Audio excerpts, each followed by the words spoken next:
नमस्कार दोस्तों। आज की कहानी एक भावनात्मक कहानी है। अमिता घर के रोजमर्रा के काम निपटा कर बैठी ही थी कि सामने पड़े चेस्ट ऑफ ड्रॉवर्स में नजर चली गई।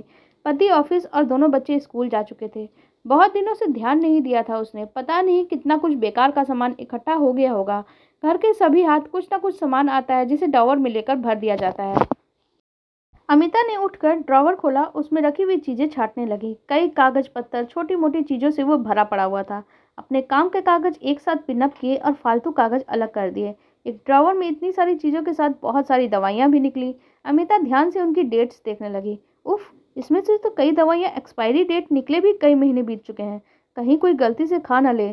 सोचते हुए अमिता ने सारी पुरानी दवाइयां ली और डस्टबिन में फेंक दी। दवाइयां फेंकते समय अमिता के दिमाग में पुरानी सी बात आई कि 2 दिन पहले अमला ने कहा था हर चीज की एक्सपायरी डेट होती है दीदी।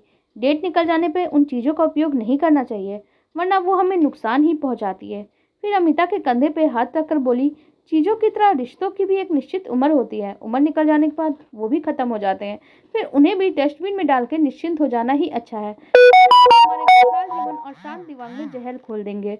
अमला अपने घर तो वापस चली गई, लेकिन अमिता के दिलो दिमाग में तभी से उथल पुथल मच गई थी। दरअसल 2 दिन पहले ही परिचित से खबर मिली थी कि अमिता के देवर का एक्सीडेंट हो गया है और वो खुद गंभीर अवस्था में एक बड़े अस्पताल के आईसीयू में एडमिट है। जब से ये खबर मिली थी तब से अमिता का मन विचलित हो रहा था। छोटे बच्चों की जिम्मेदारी के चलते देवरानी घर और हॉस्पिटल के बीच भाग दौड़ में पिस रही है। हॉस्पिटल में बैठने वाला भी कोई नहीं है और बच्चों की देखभाल करने वाला भी कोई नहीं है।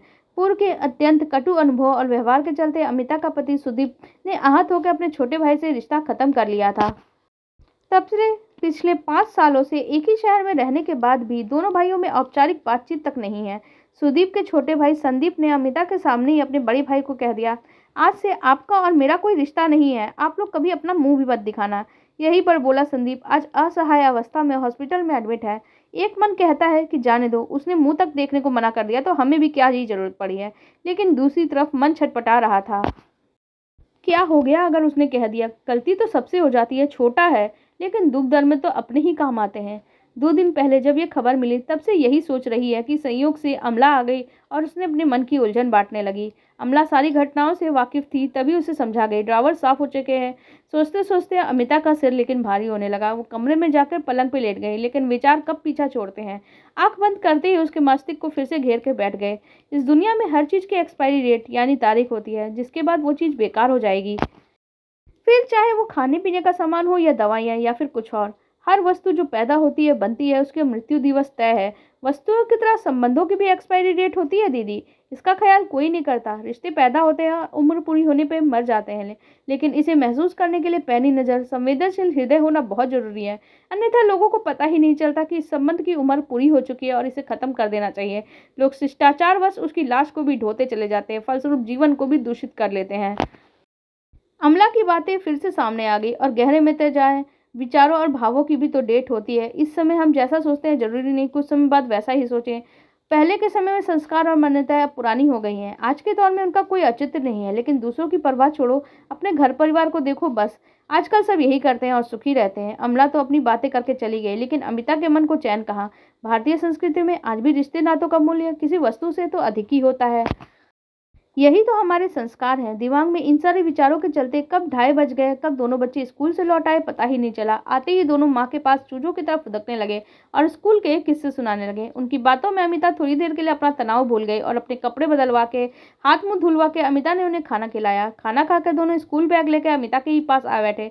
देखो ना माँ, आज हमने स्कूल में क्या क्या बनाया। छोटा बेटा रोहन अपने बैग से कुछ निकाल कर दिखाने लगा। ये देखो, हमने आर्ट और क्राफ्ट की क्लास में क्या नया बनाना सीखा। रोहन के हाथ में प्लास्टिक की पुरानी बोतल से बना हुआ हवाई जहाज था। वो बहुत ही उत्साह के साथ अमिता को बताने लगा, देखो माँ, इसके पंखे और पूंछ सब पुरानी चीजों से बने हैं। देखो कितना सुंदर लग रहा है। हमारी क्राफ्ट टीचर बनाती है कि कोई भी चीज कभी खराब नहीं होती। हर चीज को किसी न किसी रूप में उपयोग में लाया जा सकता है, बस मन में इच्छा होनी चाहिए। हाँ माँ, हमारी एनवायरनमेंट स्टडीज की टीचर भी हमें यही सिखाती हैं कि कैसे खराब से खराब वस्तु को भी रिसाइकिल करके उपयोगी वस्तु में परिवर्तित किया जा सकता है। हम वस्तु को पुरानी और बेकार मान के फेंक देते हैं तो पर्यावरण को वो नुकसान पहुंचाती है और प्रदूषण फैलता है। इससे अच्छा है हम उन्हें रूप को परिवर्तित कर दें और फिर से उपयोग में ले आएं। हाँ माँ, इससे पर्यावरण और हमें दोनों ही फायदा होता है। रोहन की बातें सुन के बड़ी बेटी रितिका भी उत्साह से भर के बताने लगी। माँ, आजकल तो हर चीज रिसाइकिल हो जाती है, प्लास्टिक, कागज, धातु, कागज, सब कुछ। अमिता के मन में संशय धीरे धीरे जैसे दूर हो रहा था। कभी कभी बच्चों की बातों में जीवन के बड़े सवालों के जवाब छुपे होते हैं। बच्चों की सरल साधारण बातें गहरे ज्ञान और मूल्यों की बातें होती हैं। दोनों बच्चों को सुलाते वक्त अमिता का मन आज काफी साफ और हल्का हो चुका था।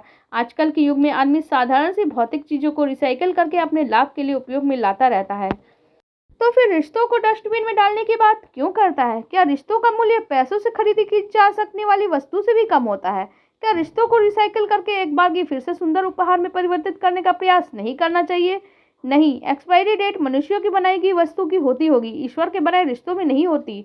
रितिका बड़ी और समझदार है और देवर के बच्चों को वो संभाल लेगी और आज ही वो दोनों को अपने घर ले आएगी ताकि देवरानी अपने पति की देखभाल ठीक से कर पाए और बाहर के भाग दौड़ के लिए सुदीप को मना लेगी। सोचते हुए अमिता का मन पंख के समान हल्का और स्वच्छ हो गया।